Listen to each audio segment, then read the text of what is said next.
وَإِذَا تُلِيَتْ عَلَيْهِمْ آيَاتُهُ زَادَتْهُمْ إِيمَانًا وَعَلَى رَبِّهِمْ يَتَوَكَّلُونَ। আল্লাহ তাআলা বলেন মুমিনের ঈমানের ভিতরে কোন সময় পরিবর্তন আসে, কোন সময় তেজস্বী ভাব আসে। আল্লাহ বলেন যখন তার রবের কথা তার সামনে পেশ করা হয়, যখন তার রবের আয়াতগুলো তার সামনে পেশ করা হয়, আল্লাহ তাআলা বলেন ওয়াজিলাত কুলুবুহুম, তার ঈমানের ভিতরে আল্লাহ তাআলা আলাদা একটা শক্তি দান করে। আব্দুল্লাহ ইবনে হুযায়ফাকে সামনে নেওয়া হলো, আবার তিনি লাথি মেরে ফেলে দিয়েছেন। তো ডাক্তার বলতেছে কিছুক্ষণ আগে যেই হুযায়ফাকে আমি হত্যা করার জন্য অর্থাৎ মৃত্যুর সন্নিকটে চলে আসলো, সেই হুযায়ফাকে হারাম ভক্ষণের জন্য বললাম, মনে হইতেছে সে যেন কিছুক্ষণ আগেই খাইছে, এই রকম গর্জন কিভাবে দিল। এই নিয়ত কেমন গুরুত্বপূর্ণ জিনিস। আপনি মনে করেন একজন ব্যক্তি সকালবেলা ফজরের সময় নামাজের জন্য ঘুম থেকে উঠবে, ওই ব্যক্তি ঘুমানোর সময় এই নিয়ত করছে, আল্লাহ আমি ঘুমাইতেছি, আজান যখন হয়, আজানের আওয়াজ যখন হয়, মালিক তুমি দয়া করে আমাকে নামাজের জন্য জাগিয়ে দিও। আরেকজন ঠিক এই টাইমেই তার চাকরির জন্য অফিসের মধ্যে যাবে, দুইজন একই টাইমে উঠতেছে, একজন অ্যালার্ম দিছে শুধুমাত্র নামাজ পড়ার জন্য। ওই ব্যক্তিটা মসজিদে যাবে, নামাজ পড়বে, নামাজ পড়ে তারপরে সে অফিসের মধ্যে যাবে। আরেকজন দুনিয়া অর্জন করার জন্য অ্যালার্ম দিছে, দুনিয়া তার অর্জন হবে ঠিক, কিন্তু তার অ্যালার্ম আর তার অ্যালার্ম, উভয়ের অ্যালার্মের ভিতরে আকাশ পাতাল ব্যবধান। নবীদের স্ত্রীদেরকে লক্ষ্য করে, উম্মতে মুহাম্মাদের সকল মুমিনা নারীদেরকে লক্ষ্য করে আল্লাহ তাআলা বলতেছেন ওয়াকারনা ফি বুয়ুতিকুন্না ওয়ালা তাবাররাজনা তাবাররুজাল জাহিলিয়াতিল উলা। আল্লাহ তাআলা বলেন হে নারীরা, তোমরা জাহিলি যুগের নারীদের নাই, তোমরা বাহিরে বের হইও না। বাহিরে যখন বের হইবা তোমার শরীরটাকে ভালো কইরা ঢাকবা, এমন ভাবে ডাকবা যেন তোমার শরীরের এমন কোন অংশ প্রকাশ না পায়, অন্য কুদৃষ্টিওয়ালা পুরুষ যেন তোমার দিকে নজর দিতে না পারে। কিন্তু আমাদের দেশের কালচার এই মুহূর্তে এমনটা হয়ে গেছে যে মহিলারা কেমন জানি পুরুষের সাথে শরীর না লাগিয়ে রাস্তার মধ্যে না হাঁটলে অনেক চরিত্রহীন লম্পট মহিলাদের ভালোই লাগে না। সকলেই বলি রব্বানা লাকাল হামদ হামদান কাসীরান طيبا مباركا فيه يا ربي لك الحمد كما ينبغي لجلال وجهك وعظيم سلطانك। আলহামদুলিল্লাহ, আমরা মহান রবের শুকরিয়া আদায় করলাম তার শিখানো ভাষায়। সম্মানিত উপস্থিতি, আকন্দবাড়ি বাইতুল মামুর জামি মসজিদের উদ্যোগে আয়োজিত এই মাহফিল আগামীকাল থাকবে না। আশপাশে যারা দোকানপাটে বিভিন্ন জায়গায় সময় দিতেছেন সকলের প্রতি বিনীত অনুরোধ করব, আয়োজক কমিটি অত্যন্ত মেহনত করে এত সুন্দর একটা পরিবেশ করেছেন। আপনাদের সকলের কাছে করজোড়ে নিবেদন থাকবে, দূর দূরান্ত থেকে প্রখ্যাত মুফাসসির কোরআনগণ আসতেছেন, তারা যেন আমাদের সুন্দর একটা পরিবেশ দেখেন। এজন্য যে পিছনে যেই সমস্ত বায়ারা দাঁড়িয়ে আছেন আপনাদেরকে সবিনয় অনুরোধ করব, আপনারা দয়া করে মাজালিসুর রহমানে এসে বসে যান, দাঁড়িয়ে না থেকে একটু দয়া করে প্যান্ডেলের নিচে এসে বসে যান দয়া করে। আর যদি মনে করেন যেন আপনার দাঁড়িয়ে থাকতে হবে তো একটু কষ্ট করে আমাদের চোখের আড়ালে গিয়ে দাঁড়াইলে ভালো হয়, যেইটা আপনাদের ভালো। বাদবাকি এখানে দাঁড়ালে বিষয়টা দৃষ্টিকটু হয়। আমি আপনাদেরকে করজোড়ে অনুরোধ করব আপনারা সকলে এখানে চলে আসেন এবং দু চার কথা শুনেন, ইনশাআল্লাহ শুনলে ফায়দা হবে। কথা ঠিক কি ঠিক না বলেন? আমাদের দেশের মানুষ মনে করে যে বর্তমানে ওয়াজ মাহফিল দিয়া কি ফায়দা। আপনারা নিশ্চয়ই জানেন যে করোনার সময় যখন আমাদের এই দেশে ওয়াজ মাহফিল বন্ধ হয়ে গিয়েছিল, ওই সময় সবচেয়ে বেশি চুরি ডাকাতি ছিনতাই বেড়ে গিয়েছিল। কথা ঠিক কি ঠিক না বলেন?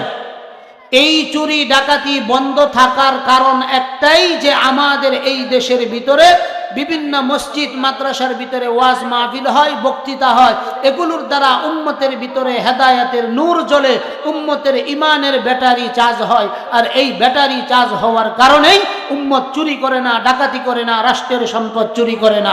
চিল্লায় বলেন কথা ঠিক কি ঠিক না?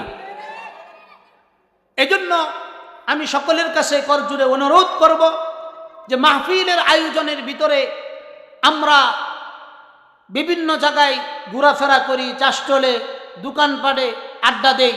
এই আড্ডাগুলো না দিয়ে আমাদের এই সময়টুকুন যদি আল্লাহর জন্য ব্যয় করতে পারি, দু চারটি কথা আমলের নিয়তে যদি আমি শুনতে পারি, ইনশাআল্লাহ আশা করা যায় আল্লাহ তাআলা এই আশা এবং বসার উসিলায় আমার পিছনের জিন্দেগির সকল সগীরা গুনাহগুলো আল্লাহ তাআলা মাফ করে দিবেন। জুড়ে বলেন সুবহানাল্লাহ।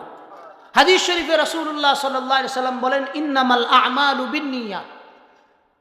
মুমিনের জীবনের প্রতিটা কাজ নির্ধারিত হয় তার নিয়তের উপর।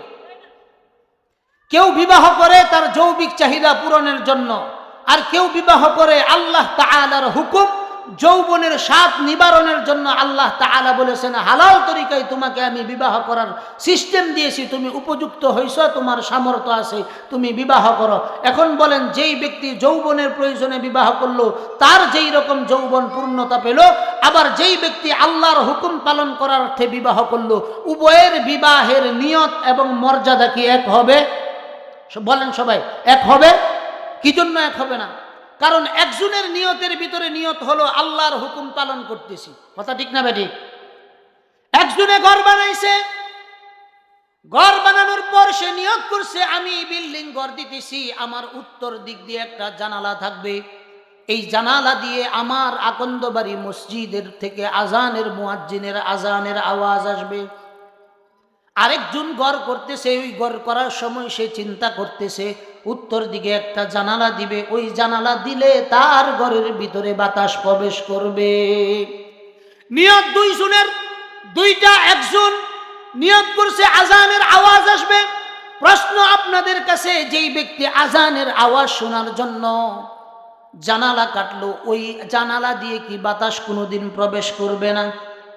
সবাই বলেন, ওই জানালা দিয়ে যদি বাতাস প্রবেশ করে, যিনি ঘর করেছেন, ঘর করার সময় এই চিন্তা করে ঘর করেছেন যে আমি ঘর করতেছি যেন এই ঘর, এই জানালা দিয়ে যেন আমার ঘরের মধ্যে বাতাস প্রবেশ করে।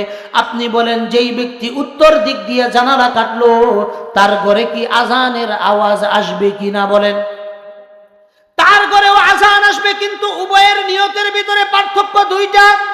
একজনের নিয়ত হলো মুয়াজ্জিন হাইয়া আলাস সালাহ, সফলতার দিকে আমাকে ডাকবে, আমি আজানের সফলতার দিকে, নামাজের দিকে নিজেকে অগ্রসর করব। আরেকজনের নিয়ত হলো আমি মসজিদের আজান শুনবো না, এই যে জানালা কাটছি, এই জানালা দিক দিয়ে, উত্তর দিক দিয়ে আমার জন্য বাতাস আসবে। উভয়ই সব কিছু এই জানালা দিয়ে আসবে, কিন্তু নিয়তের পরিবর্তন হওয়ার কারণে একজনে জানালা দিয়ে নেকি অর্জন করতেছে, আর আরেকজন জানালা দিয়ে শুধুমাত্র বাতাসই খাইতেছে। কথা ঠিক কি ঠিক না? বলে, এজন্য হাদিসে রাসূলুল্লাহ বলে, ইন্নামাল আ'মালু বিন্নিয়াত ওয়া ইন্নামা ওয়ারাতুল ইলম। রাসূলুল্লাহ সাল্লাল্লাহু আলাইহি সাল্লাম যখন হিজরত করেন, অনেক মানুষের হিজরতের, সাহাবায়ে কেরামদের হিজরতের নিয়ত ছিল মক্কার কাফের মুশরিকদের নির্যাতন সহ্য করতে না পেরে আল্লাহর হুকুমে আল্লাহ রাসূল সাল্লাল্লাহু আলাইহি সাল্লাম হিজরত করছেন। কিন্তু তার মধ্যে দুই একজন ছিল যাদের নিয়তের ভিতরে গরমিল ছিল, বিবাহ করার ইচ্ছা ছিল, ব্যবসা বাণিজ্যের ইচ্ছা ছিল, ইত্যাদি ছিল।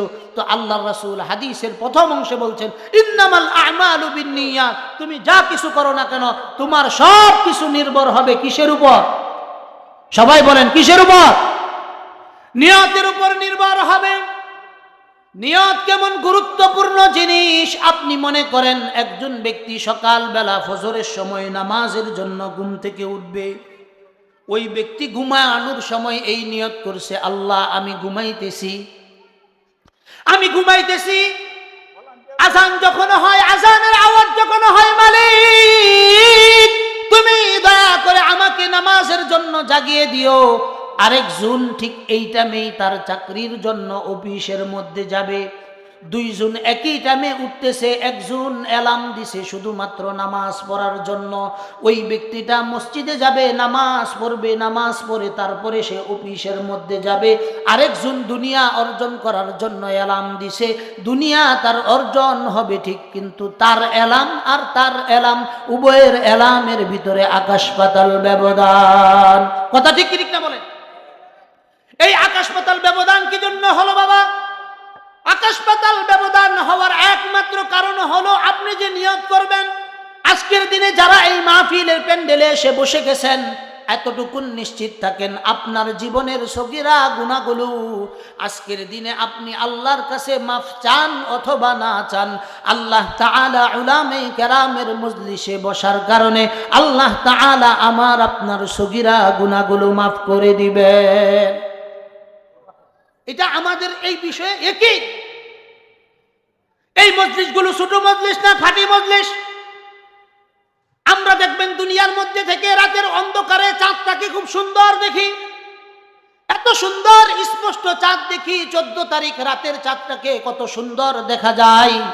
আসমানে যেই সমস্ত ফেরেশতারা অবস্থান করতেছে, ওই সমস্ত ফেরেশতারা আজকের এই মজলিসকে তারা আসমান থেকে যখন তাকিয়ে দেখে, দুনিয়ার ভিতরে আমরা তাকিয়ে যেই রকম চাঁদকে দেখতে পারি স্পষ্ট রাতের অন্ধকারে, আসমানের ফেরেশতারাও রাতের এই মজলিসগুলোকে আকাশের তারার মতো ঝলমল করতে থাকে। আপনি এটার মর্যাদা বুঝবেন না। হাদিসে রাসূলুল্লাহ বলেন, ওয়া নাযালাত আলাইহিমুস সাকিনাহ। আজকের দিনের এই মজলিসকে আপনার কাছে ছোট মনে হইতে পারে, কিন্তু এতটুকু নিশ্চিত থাকেন কিয়ামতের ময়দানে উলামায়ে কেরামদের মজলিসে থাকার কারণে কিয়ামতের দিন এমন কিছু মানুষের অবস্থান তৈরি হয়ে যাবে যেই মানুষগুলোর জন্য আল্লাহর পক্ষ থেকে জাহান্নাম নির্ধারিত হয়ে যাবে। জাহান্নাম নির্ধারিত হয়ে যাবে। ঠিক এমন মুহূর্তে ওই ব্যক্তি দেখবে তার সামনে দিয়ে একজন ব্যক্তি যাইতেছে। ওই ব্যক্তি হলো আকন্দপাড়া মসজিদের পেশ ইমাম। তাকায় বলবে, হুজুর আপনি কি আমাকে চিনতে পারছেন কিনা? হুজুর বলবে, কে গো আপনি? আমি তো আপনাকে চিনতে পারি নাই। সাধারণ ব্যক্তি বলবে, হুজুর আপনি তো আকন্দবাড়ি মসজিদে 10 বছর চাকরি করেছেন। হুজুর আপনি তো আকন্দবাড়ি মাহফিলের মধ্যে একদিন এসেছেন, রাস্তার মধ্যে আপনার সঙ্গে যখন দেখা হইল আমি তো আপনাকে 5 টাকা দিয়ে একটা চা খাওয়াইছিলাম। আমি 5 টাকা দিয়ে আপনাকে একটা চা খাওয়াইছিলাম। হুজুর আপনি কোথায় যাইতেছেন? আল্লাহ আমার জন্য জান্নাত বরাদ্দ করছেন, আমি জান্নাতের দিকে যাইতেছি। হুজুর আমি যে আপনাকে একটা চা খাওয়াইলাম, আপনি কি আমাকে চিনতে পারছেন না? পাশ দিয়া চাওয়ালা বলবে, এই বেটা তুমি তো শুধু হুজুরে পান খাওয়াইছো, মাহফিলের দিন ছিল চা খাওয়ানোর জন্য, আমিও তো তোমার কাছ থেকে টাকা নেই নাই, হুজুরের চার বিল নেই নাই। চা পাতিওয়ালা বলবে, এই মিয়া তুমি যে চা আনছো, তুমি তো মাহফিলের কথা বইলা চা আনছিলা। আমার হাফ কেজি চায়ের দাম ছিল 180 টাকা, তোমার মাহফিলের চা, এই কারণে আমি ওখান থেকে 50 টাকা ছাড় দিয়ে 130 টাকা রাখছি। এই যে 130 টাকা রাখছি, তুমি শুধু একা একা হুজুরের সাথে পরিচয় দিয়া জান্নাতে যাইবা হবে না, আমিও ওই দিন কিন্তু 30 টাকা কম রাখছিলাম। এই 3 জনকে নিয়ে আল্লাহর তাআলার কাছে উলামায়ে কেরাম আলেম তিনি সুপারিশ করবেন। এই জন্য উলামায়ে কেরামদের মজলিসে মাঝে মাঝে বৈশা যাওয়া, মাঝে মাঝে কি করা, এগুলো ছোটখাটো মজলিস না। আলাইকুম বিউজালাসাতিল উলামা, উলামাদের মজলিস খামখেলি মজলিস না। আপনি দুনিয়ার ভিতরে অন্য হাজারো মজলিসের মধ্যে থাকতে পারেন, ওই মজলিসে যতক্ষণ থাকবেন নেকি হবে এতটুকুন কেউ গ্যারান্টি দিতে পারবে না। কিন্তু দিনের মাহফিলে, কোরআন শ্রবণের মাহফিলে, ওয়াজ শোনার মাহফিলে, যেগুলোতে আল্লাহ এবং তার রাসূলের কথা হয়, দ্বীনি মাসলা মাসাইলের কথা হয়, এগুলোতে যদি আপনি অল্প সময় ব্যয় করেন, এতটুকুন নিশ্চিত থাকুন 70 বছর নফল আমলের সওয়াব আল্লাহ তাআলা আপনার এবং আমার আমলনামায় দিয়া দিবেন। চিল্লায়ে বলেন আল্লাহু আকবার। এই জন্য এই মজলিসগুলো ছোটখাটো মজলিস না। এই জন্য যারা আশপাশে দাঁড়ায়, মেয়ে তোমরা দাঁড়ায় রয়েছো, বসো।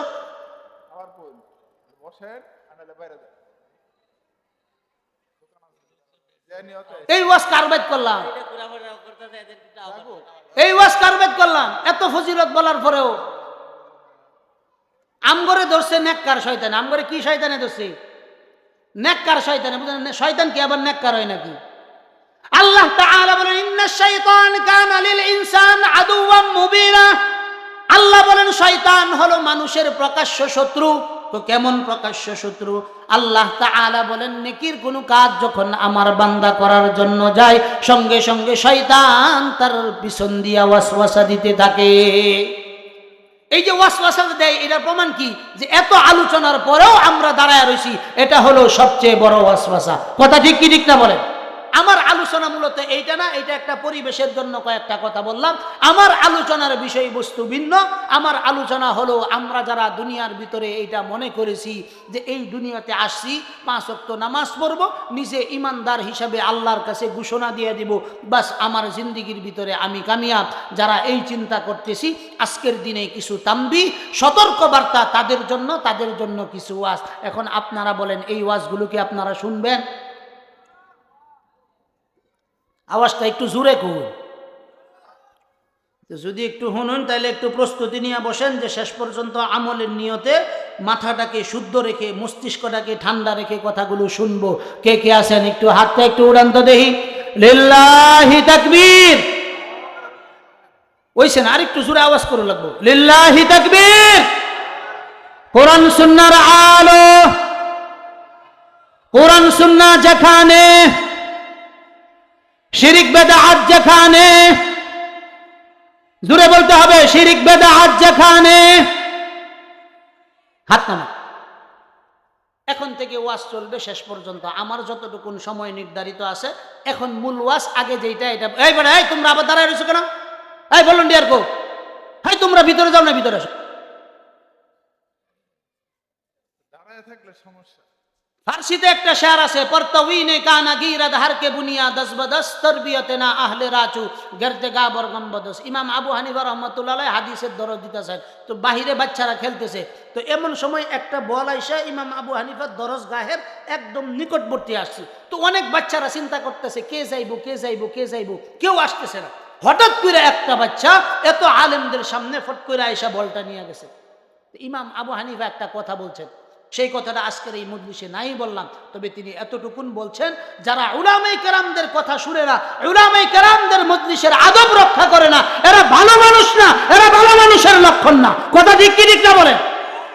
আজকের দিনে যেই সমস্ত মহিলারা আজকের এই মাহফিলের প্যান্ডেলের পাশে দেখলাম, যারা এসে চাষতলে পুরুষের সাথে ধাক্কাধাক্কি খেয়ে এই মজলিসের ভিতরে আসছেন, আমরা কি মহিলাদেরকে এই মাহফিলে দাওয়াত দিছি? মহিলাদের জন্য আলাদা প্যান্ডেল আছে, বসার আলাদা জায়গা আছে, কিন্তু পুরুষের এই মজলিসের ভিতরে পর্দা পুশিদা সারা এরা যে আসছে, এরা কি জঘন্য অপরাধ করছে না?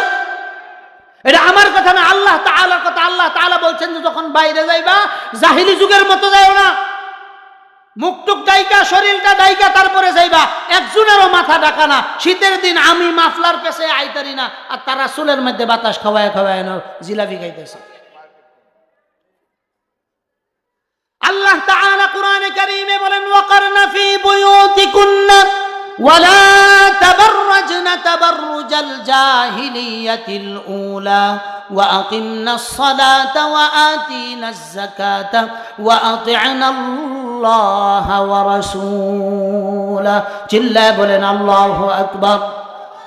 আল্লাহ তাআলা বলেন, নবীদের স্ত্রীদেরকে লক্ষ্য করে, উম্মতে মুহাম্মাদের সকল মুমিনা নারীদেরকে লক্ষ্য করে আল্লাহ তাআলা বলতেছেন, ওয়াকারনা ফি বুয়ুতিকুন্না ওয়ালা তাবাররাজনা তাবাররুজাল জাহিলিয়াতিল উলা।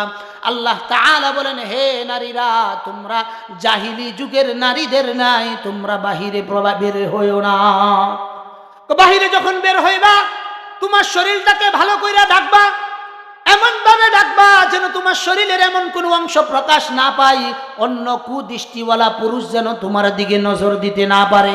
কিন্তু আমাদের দেশের কালচার এই মুহূর্তে এমনটা হয়ে গেছে যে মহিলারা কেমন জানি পুরুষের সাথে শরীর না লাগিয়ে রাস্তার মধ্যে না হাঁটলে অনেক চরিত্রহীন লম্পট মহিলাদের ভালোই লাগে না।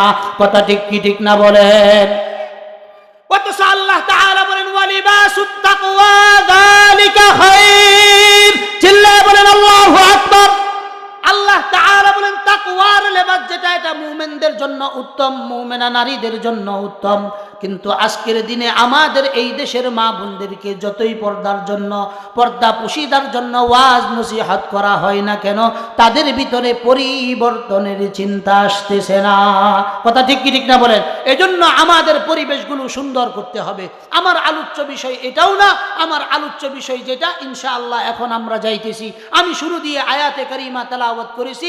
আল্লাহ তাআলা কোরআনে কারিমে বলেন, আল্লাহ তাআলা কোরআনে কারীমের ভিতরে আমাদের লক্ষ্য করে একটা তাম্বি, সতর্কীকরণ, রিমাইন্ডার দিতেছেন যে আমরা যারা নিজেদেরকে মুমিন দাবি করতেছি, টুপি পরছি, দাড়ি রাখছি, 5 ওয়াক্ত নামাজ পড়ি, আল্লাহ তাআলা আমাদেরকে লক্ষ্য করেই বলতেছেন আলিফ লাম মিম আহাসিবান নাসু আন ইউতরাকু আন ইয়াকুলু আমান্না ওয়া হুম লা ইফতানুন। আল্লাহ তাআলা বলেন আহাসিবান নাস, মানুষ কি এটা মনে করেছে আন ইউতরাকু আন ইয়াকুলু আমান্না ওয়া হুম লা ইফতানুন। আল্লাহ বলেন মানুষ কি এটা মনে করছে যে আমি ঈমান আনছি, এই কথা বলে দিলেই আল্লাহর পক্ষ থেকে আমি ছাড় পেয়ে যাব? আল্লাহ বলেন কোশ্চেন কালেও না।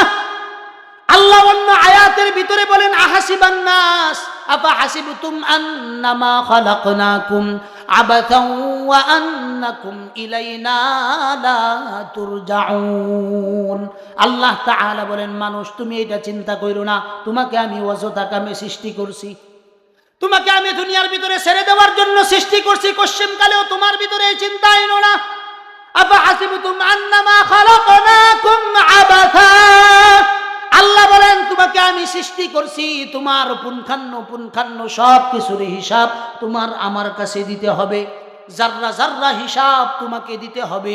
ওই হিসাবের চিন্তা তোমার ভিতরে যতক্ষণ পর্যন্ত না আসবে, ততক্ষণ পর্যন্ত তুমি যত চলচাতুরি করো না কেন, আমার কাছে যতবারই আসো না কেন, তোমার জন্য মুক্তির কোনো ব্যবস্থা নাই। এজন্য আমরা যারা নিজেদেরকে ঈমানদার দাবি করি যে আল্লাহ তাআলা আমাদেরকে দুনিয়াতে পাঠাইছেন, কোনো পরীক্ষা করবেন না, আমাদের জন্য কোনো জেল হবে না, জুলুম হবে না, কোনো ভয় হবে না, আমাদের ফসল নষ্ট হবে না, আমাদের ঘর নষ্ট হবে না, আমাদের বাড়ি নষ্ট হবে না, আমাদের পারিবারিকভাবে ধ্বংস হবে না, এই রকম চিন্তা যারা করতেছি যে আমি মুমিন দাবি করতেছি কিন্তু আমার কোনো পরীক্ষা হবে না, আপনি এতটুকু নিশ্চিত থাকুন, পরীক্ষা ছাড়া যদি আপনি মুমিন হন, এই মুমিন হইল দাঁত বলা, অর্থাৎ এটারে কি বলে যে আমরা বলি না অনেক মানুষকে যে সারা শরীরেই ভালো কিন্তু একটা হাত অচল, তারে কি কই? প্রতিবন্ধী। তারে কি কই? সবই বালা, একটা হাত কি অচল, তারে প্রতিবন্ধী কই। তা আপনার মুমিনের জীবনে যদি পরীক্ষা না থাকে, জেল না থাকে, জুলুম না থাকে, সম্পদ হানি না থাকে, ঘর ধ্বংস না থাকে, সন্তান নষ্ট না থাকে, এগুলোর পরীক্ষা যদি একজন মুমিনের জীবনে না থাকে, এই মুমিন কোশ্চিন কালেও পাক্কা মুমিন হতে পারবে না। চিল্লায়া বলেন সুবহানাল্লাহ।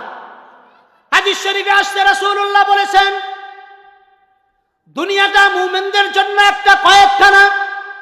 আজকের দিনে যেই সমস্ত হুজুর নামদারি অনেক ভাইরা আছেন যারা দুনিয়ার ভিতরে তাদের নিজের চিন্তা চেতনাকে এমন ভাবে তারা নিজের চিন্তা চেতনাকে বসিয়েছে যে যখন আসে তার চাইতে গুল আলুর মতো মিল দিয়ে দুনিয়া অর্জন করে।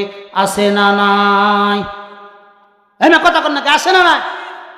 এই যে এই মার্কা হুজুর যারা যারা হলুদের মতো সব তরকারির সাথেই ব্যবহার হয়, সব জায়গায় তাদের প্রতারণা, শুধুমাত্র কারবার একটাই, দুনিয়া অর্জন করা।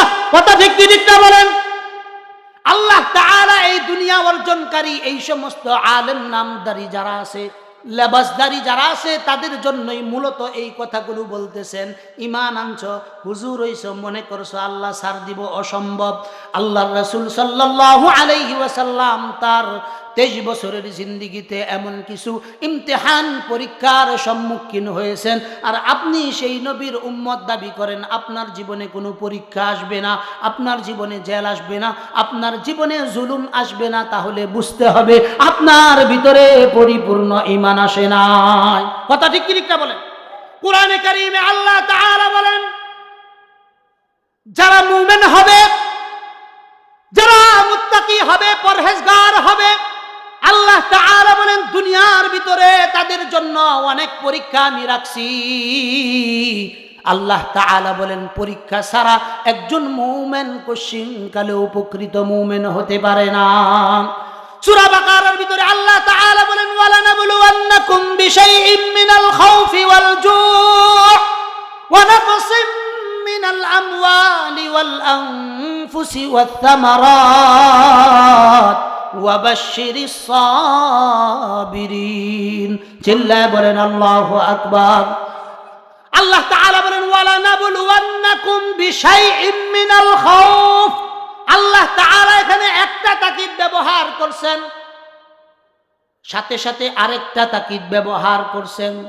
দুইটা তাকিদ আল্লাহ তাআলা ব্যবহার করে মুমিনদেরকে বলতেছেন অবশ্যই অবশ্যই। ইচ্ছা করলে আল্লাহ তাআলা কোনো তাকিদ ব্যবহার ছাড়াই তিনি বলতে পারতেন। যেমন তিনি অনেক বড় বড় কথা নিজের সম্পর্কে, নিজের রাসূল সম্পর্কে বলেছেন, যেখানে কোনো ধরনের কোনো কসম করেন নাই, কোনো তাগিদ দেন নাই। যেমন আল্লাহ তাআলা সূরা ইখলাসের ভিতরে কুল হুয়াল্লাহু আহাদ আল্লাহুস সামাদ লাম ইয়ালিদ ওয়া লাম ইউলাদ ওয়া লাম ইয়াকুল লাহু কুফুয়ান আহাদ, এখানে আল্লাহ তাআলা নিজের পরিচয় দিয়েছেন, নিজের একত্ববাদের পরিচয় দিয়েছেন, নিজের উলুহিয়াতের পরিচয় দিয়েছেন, রুবুবিয়াতের পরিচয় দিয়েছেন, সকল কিছুর পরিচয় ছোট্ট একটা সূরার ভিতরে দিয়েছেন। এই সূরার ভিতরে আল্লাহ তাআলা নিজের পরিচয় দিয়েছেন, ওখানে কশিমকালেও আল্লাহ তাআলা কসম কাটেন নাই। কিন্তু আল্লাহ তাআলা মুমিনকে বলতেছেন, হে মুমিন, তোমরা যারা নিজেদেরকে মুমিন দাবি করো, যারা তোমরা নিজেদেরকে দাঈ দাবি করো, দাঈ ইলাল্লাহ দাবি করো, দাঈর অর্থ এইটা না যে একদিন মাহফিল করে 50,000 টাকা নেওয়া, এইটা দাঈ নামে দাঈ না, এগুলো দাঈ নামে দাঈর নামে কলঙ্ক। এই যে কথা কন্যাকে কথা ঠিক কি ঠিক বলেন, এগুলো দাঈর লক্ষণ না। দাঈর লক্ষণ হলো 10 বছর জেলের মধ্যে কাটাইবেন, জেলের মধ্যে থাকবেন, জেলের মধ্যে বসবেন, যেই 4 মাযহাবের ইমামদের ধর্ম আমরা পালন করতেছি, যেই 4 মাযহাবের ফিকহার ইমামদের ভিত্তিতে আমরা চলতেছি, এই 4 মাযহাবের 4 ইমাম জীবনের অধিকাংশ সময়ই জালিমের জেলের মধ্যে ছিল। আর আজকের দিনে আমাদের দেশে কিরকম কিছু মানুষ হয়ে গেছে, 2-4 কথা মাহফিলের মধ্যে বলতে পারলে 30,000 50,000 টাকা রেট নিয়ে আপনি দাঈ দাবি করেন।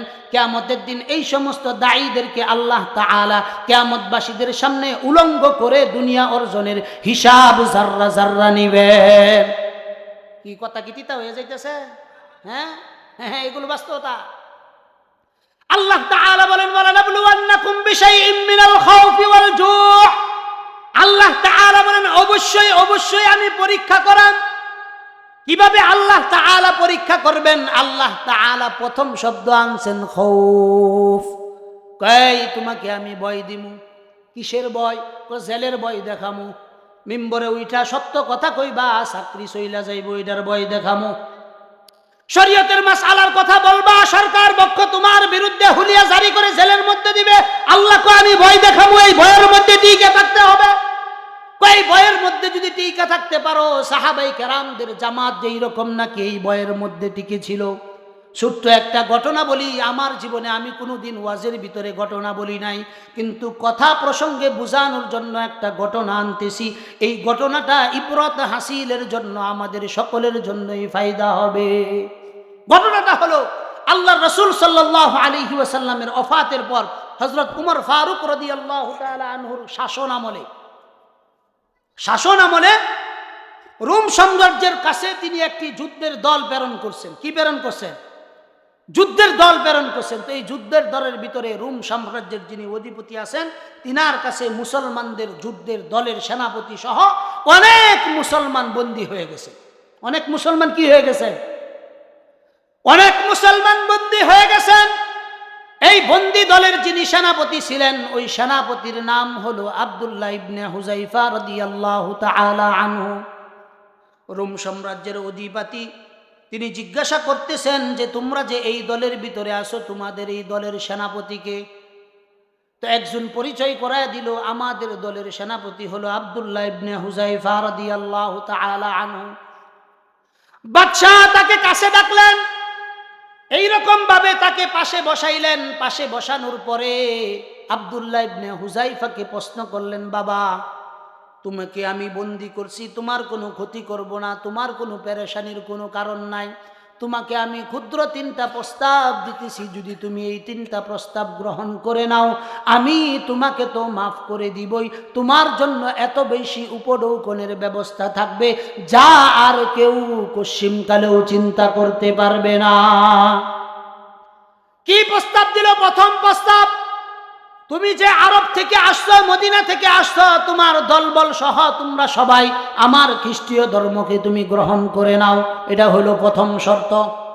যদি এটা তুমি মানো, তোমাকে দ্বিতীয় নম্বর উপঢৌকন আমার পক্ষ থেকে যেটা দেওয়া হবে, তুমি আব্দুল্লাহ ইবনে হুযায়ফা, তুমি তো যুবক মানুষ, আমার একটা মেয়ে আছে সুন্দর সুশ্রী, ডাগর ডাগর চোখ, দেখতে অপরূপ সুন্দরী, আমি আমার মেয়েকে তোমার সঙ্গে বিবাহ দিয়ে দিব। আমার রোম সাম্রাজ্যের অর্ধেক আমি তোমার নামে লিখে দিব। আমি বয়স্ক মানুষ, কোন দিন না জানি মরে যাই জানি না, আমার জীবিত থাকাকালীন আমি তোমাকে অর্ধেক সাম্রাজ্য লিখে দিব। আমার মরার পরে তুমি অটোমেটিকলি রোম সাম্রাজ্যের মালিক হয়ে যাইবা। আব্দুল্লাহ ইবনে হুযায়ফা কথাটা শুনছেন, শোনার পরে তারা তো আমাদের মতো টাকার ওজনে মুমিন না, যে 5 টাকার চা খায়া হাইরা জালেমকে আমরা বুট দেই, এইরকম মুমিন তারা ছিলেন না। যখন দুনিয়ার এই প্রস্তাবটা শুনছেন, আব্দুল্লাহ ইবনে হুযায়ফার চক্ষুগুলো লাল বর্ণ হয়ে গেছে, কপাল দিয়া রগগুলো ভেসে উঠছে, শরীরের শিরা উপশিরায় ধমনীতে ধমনীতে নিজের ঈমানী চেতনা এই পরিমাণ বুলন্দ হয়েছে। রোম সাম্রাজ্যের অধিপতির দিকে তাকিয়ে বলতেছে, আরে বদমাশ, এই কুকুর, তোমাকে আমি একটা কথা বলতেছি, তোমার রোম সাম্রাজ্য না, শুধু সারা পৃথিবীকে যদি তুমি আমার নামে ওয়াকফ করে দাও, তার বিনিময়ে যদি তুমি বলো 1 সেকেন্ডের জন্য আমার ঈমানকে বাদ দিতে, কশ্চিমকালেও আমি এবং আমার দলের কেউ তোমার কাছে কশ্চিমকালেও নত স্বীকার করব না। রোম সাম্রাজ্যের অধিপতি, সে নিজে বড় জ্ঞানী পণ্ডিত ছিল, সে জানে কিভাবে একজন শক্ত মানুষকে নরম বানাইতে হয়। প্রজাবর্গদেরকে নির্দেশ দিল, তারে জেলের মধ্যে রাখো। জেলের মধ্যে রাখার পরে তাকে কোনোদিন খাবার দিবা না, কোনো কিছু দিবা না, পানিও দিবা না, কিচ্ছু দিবা না, পানিও দিবা না, কিচ্ছু দিবা না। তো তার কি অবস্থা হবে? থাকতে দাও, থাকতে দাও, যখন তার মৃত্যু তার গলার নিকটে চলে আসবে, ঠিক এমন সময় আমাকে তথ্যটা জানাইবা। কোন সময়? যেই সময় তার মৃত্যু সন্নিকটে চলে আসবে। আব্দুল্লাহ ইবনে হুযায়ফাকে জেলের মধ্যে প্রেরণ করা হলো। 1 দিন যায়, 2 দিন যায়, 3 দিন যায়, কোনো খানা নাই, পানি নাই, কোনো কিছু দেয় না।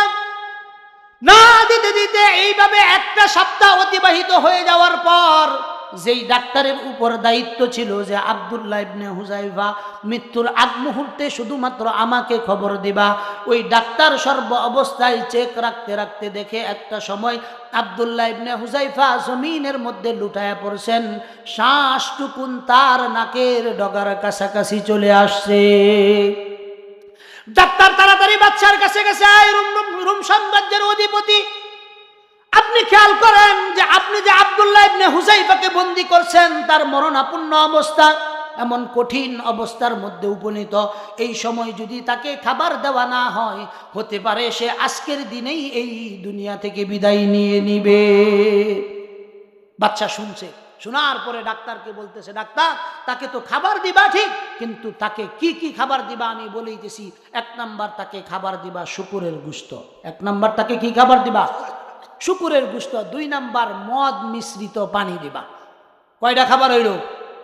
2টা খাবার। আব্দুল্লাহ ইবনে হুযায়ফা যে অবস্থায় আছেন, এই অবস্থায় উভয়টা খাবারই তার জন্য খাওয়া জায়েজ আছে কিনা বলেন? জায়েজ আছে। আব্দুল্লাহ ইবনে হুযায়ফার সামনে খানা নিয়ে আসা হলো। খানা নিয়ে আসার পর তিনাকে যখন বলা হলো, এই আব্দুল্লাহ ইবনে হুযায়ফা, তুমি মৃত্যুর নিকটবর্তী চলে আসছো, তোমার জন্য বাদশার পক্ষ থেকে খাবার। আব্দুল্লাহ ইবনে হুযায়ফা জিজ্ঞাসা করতেছেন, কি কি খাবার আনছো? ডাক্তার বলতেছে, এই যে শুকুরের গোশত এবং রুটি আনছি, সাথে মদ মিশ্রিত একটু শরবত তোমার জন্য নিয়ে আসছি। মুমিনের ঈমান দেখেন, আল্লাহ তাআলা তাকে খৌফ দিবেন, কিন্তু ঈমানের জজবাত থেকে সে পিছপা হটবে না। ঈমানের কি তেজস্বী ভাব, যখন তাকে বলা হলো এগুলো তুমি খাও, সঙ্গে সঙ্গে পাও দিয়া উষ্টা মেরে এই খাবারগুলো দূরে ফালাইয়া দিছেন। যেই ব্যক্তিটা আধা ঘন্টা আগেও শরীরের মধ্যে কোনো শক্তি ছিল না, কোনো কিছু ছিল না, কিন্তু যখন হারাম বক্ষণ করার জন্য তাকে আদেশ করা হয়েছে, সঙ্গে সঙ্গে তার ঈমানের ভিতরে জজবাত চলে আসছে। এজন্য কোরআনে কারীমে আল্লাহ তাআলা বলেন, ইন্নামাল মুমিনুনা আল্লাযীনা ইযা যুকিরাল্লাহ ওয়াজিলাত কুলুবুহুম ওয়া ইযা তুলিয়াত আলাইহিম আয়াতুহু وإذا تليت عليهم آياته زادتهم إيمانا وعلى ربهم يتوكلون আল্লাহ তাআলা বলেন মুমিনের ঈমানের ভিতরে কোন সময় পরিবর্তন আসে, কোন সময় তেজস্বী ভাব আসে। আল্লাহ বলেন যখন তার রবের কথা তার সামনে পেশ করা হয়, যখন তার রবের আয়াতগুলো তার সামনে পেশ করা হয়, আল্লাহ তাআলা বলেন ওয়াজিলাত কুলুবুহুম, তার ঈমানের ভিতরে আল্লাহ তাআলা আলাদা একটা শক্তি দান করে। আব্দুল্লাহ ইবনে হুযায়ফাকে সামনে নেওয়া হলো, আবার তিনি লাথি মেরে ফেলে দিয়েছেন। তো ডাক্তার বলতেছে কিছুক্ষণ আগে যেই হুযায়ফাকে আমি হত্যা করার জন্য অর্থাৎ মৃত্যুর সন্নিকটে চলে আসলো, সেই হুযায়ফাকে হারাম ভক্ষণের জন্য বললাম, মনে হইতেছে সে যেন কিছুক্ষণ আগেই খাইছে। এই রকম গর্জন কিভাবে দিল? এই গর্জন কে দান করছে? আল্লাহ তাআলা দান করছেন। ঈমানের বলে যারা বলিয়ান হয়, আল্লাহ তাআলার নুসরত সাহায্য তাদের জন্য আসতে থাকে। শুধু বদর প্রান্তরে না, আজকের দিনে যদি আপনি সেই ঈমান নিয়ে সামনে অগ্রসর হইতে পারেন, 313 জনকে যদি আল্লাহ তাআলা 1000-এর মোকাবেলায় বিজয় দান করতে পারতেন, আজকে যদি মুসলমান তার ঈমানের বলে বলিয়ান হয়, ওই রকম তেজস্বী ভাব নিয়ে যদি ঈমানের বলে বলিয়ান হয়ে বাতিলের সামনে অগ্রসর হয়, আল্লাহ তাআলা আসমান ফেরে আবারও জিবরাইলের মাধ্যমে সৈন্যবাহিনী পাঠিয়ে মুসলিম মিল্লাতকে সাহায্য করবেন। চিল্লায়া বলেন কথা ঠিক কি ঠিক না? মুসলমান বাবাজিরা আমার কথাগুলো ভালো করে লক্ষ্য করেন।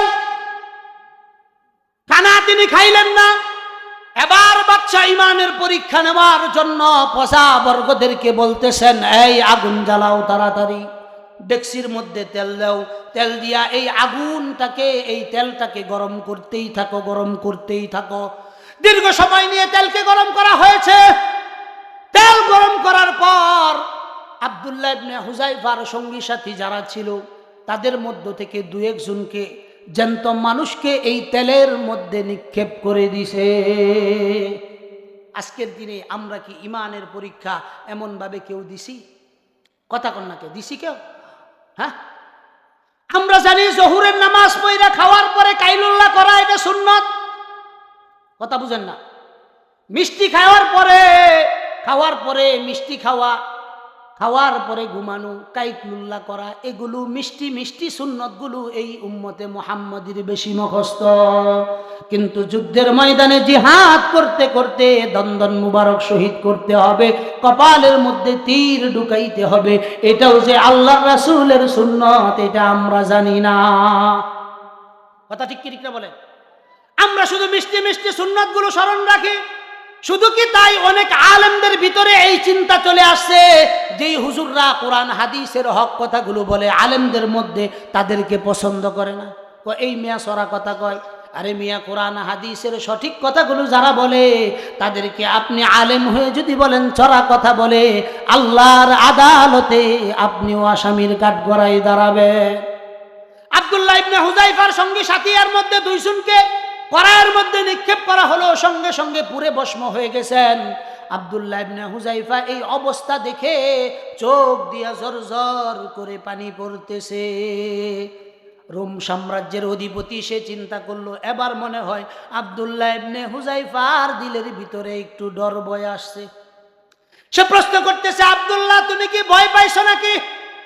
আব্দুল্লাহ বলে, এই দুনিয়ার কুকুর, আমি ভয় পাই না। আমি তো ভয় পাইতেছি এই কারণে যে আমার ভাই আমার আগে শহীদ হয়ে গেল, আল্লাহ তাআলা শহীদ হিসাবে আমাকে কবুল করলো না। এজন্য আল্লাহ তাআলা বলেন, ওয়ালানাবলুওয়ান্নাকুম বিশাইইম মিনাল খাউফি ওয়াল জু'। আল্লাহ তাআলা বলেন, এই বান্দা তোমাকে আমি অবশ্যই পরীক্ষা করব। কি দিয়ে? ভয় দিয়ে। সাহাবাই কেরামদের জামাত হাজার হাজার ভয়ের মোকাবেলায় নিজেদের ঈমানকে সমুন্নত রেখে আল্লাহর জমিনে আল্লাহর দ্বীন কায়েম করে গেছেন। সেই দ্বীনকে আবারও উদ্ধার করার জন্য আমরা কিছু মর্দে মুজাহিদ চাই, যারা ঈমানের বলে বলিয়ান হয়ে কোরআন হাদিস মিল্লাতে মুসলিমার অংশ হিসাবে আবারও ময়দানে গর্জন দিবে, একতাবদ্ধের মিনার স্থাপন করবে। যেই একতাবদ্ধের মিনার থেকে আযান আসবে, হাইয়া আলাল জিহাদ, হাইয়া আলাল জিহাদ, বাতিল এই স্লোগানে পালাতে বাধ্য হবে। কথা ঠিক কি ঠিক না বলেন? কোরআনে আল্লাহ তাআলা বলেন, ওয়াকুল জাআল হাক্কু ওয়া যাহাকাল বাতিল ইন্নাল কানা যাহুকা।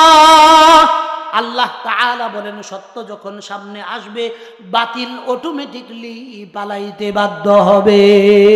কিন্তু এই যুগে সত্য না আসার একমাত্র কারণ হলো মুমিন নামদারি কিছু মুনাফিক আছে, তারা চায় না কখনো এই দেশে ইসলামী হুকুমত কায়েম হোক। কথা ঠিক কি ঠিক না বলেন? ইসলামী হুকুমত কায়েম করলে লাভ কি জানেন? ইসলামী হুকুমত কায়েম হইলে লাভ কি এটা জানেন?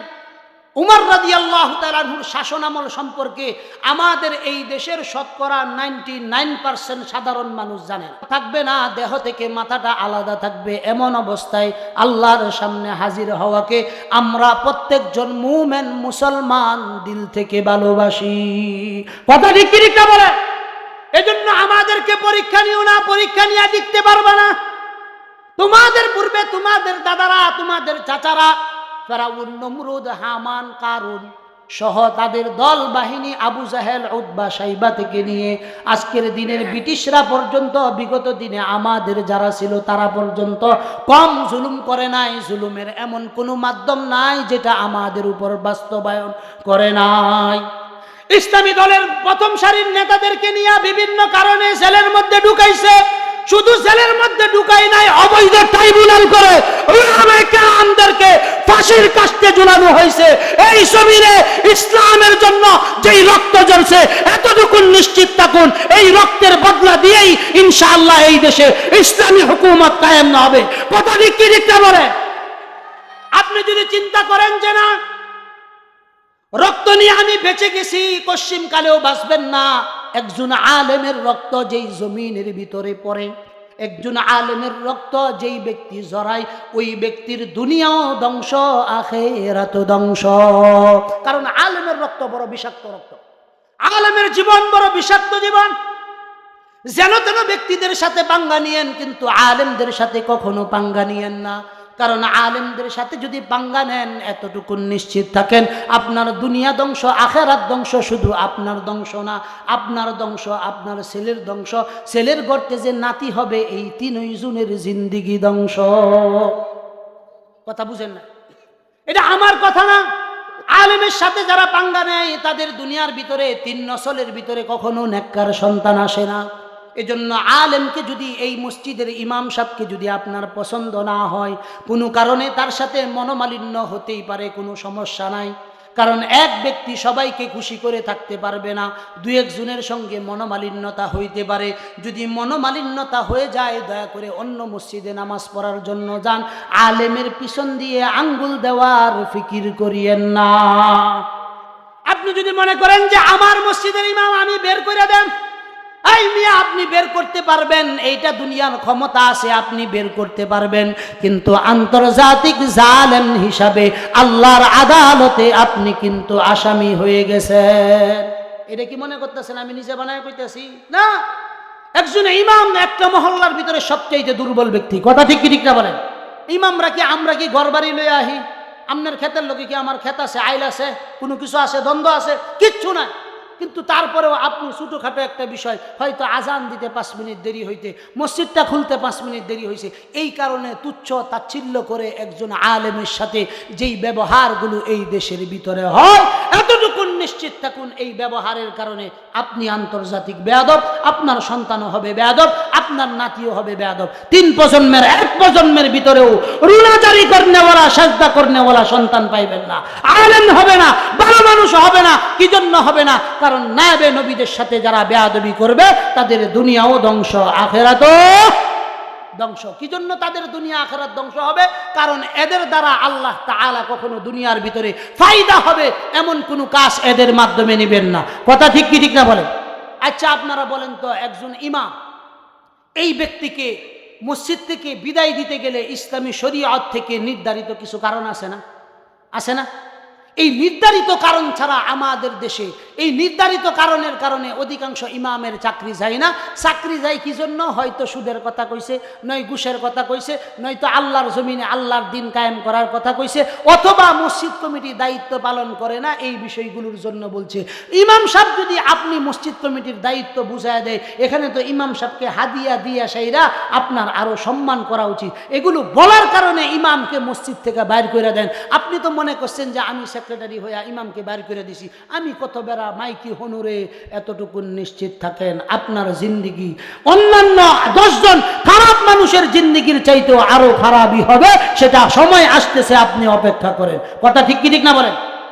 ইসলামী শরিয়ার ভিতরে একজন ইমামকে আপনি 4 কারণে মসজিদ থেকে বের করতে পারবেন। কয় কারণ বলছি বাবা? সবাই একটু বলেন কয় কারণ বলছি। 1 নাম্বার কারণ, একজন ইমাম যদি আপনার মসজিদে দায়িত্বরত অবস্থায়, দায়িত্ব পালন করা অবস্থায় চারিত্রিক পদস্খলন হয়। কি পদস্খলন? চারিত্রিক পদস্খলন হয়েছে, গুনাহের সাথে নিজেকে জড়ায়া দিছে, আপনি এই ইমামকে মসজিদ থেকে বের করে দিতে পারেন, কোনো সমস্যা নাই। 2 নাম্বার, আপনার ইমাম এই রকম ইমাম যে তার তেলাওয়াতের ভিতরে এত বেশি সমস্যা, যে সমস্যার কারণে তার পিছে নামাজ হওয়ার কোনো সম্ভাবনা নাই। এই 2 কারণে আপনি ইমামকে বের করতে পারবেন।